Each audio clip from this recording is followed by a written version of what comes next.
Hi everyone, in front of me I have this Huawei Nova 9 SE smartphone, and in this video I would like to show how you can enable the clipboard for the keyboard of this device. In order to do that, just open up the keyboard basically anywhere. I'll just use this pen to search, pedal search for it. Here, once the keyboard pops up, you just gotta look at the left corner of it, at the top left corner of your keyboard, tap on this icon, and here, as you can see, we have the clipboard setting. So as for right now, we have only one preset on it, so in order to add something, we'll just go ahead and type, for example, car, select,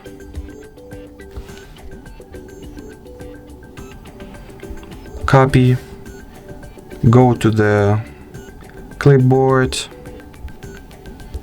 and as we can see, the word car has appeared in the clipboard of this keyboard. And now we can just either remove it, as I've just accidentally did, or if we'll go ahead and select it again, tap on copy, go to the clipboard, we'll be able to paste it. So that was it for this video. Thank you so much for watching, and bye bye.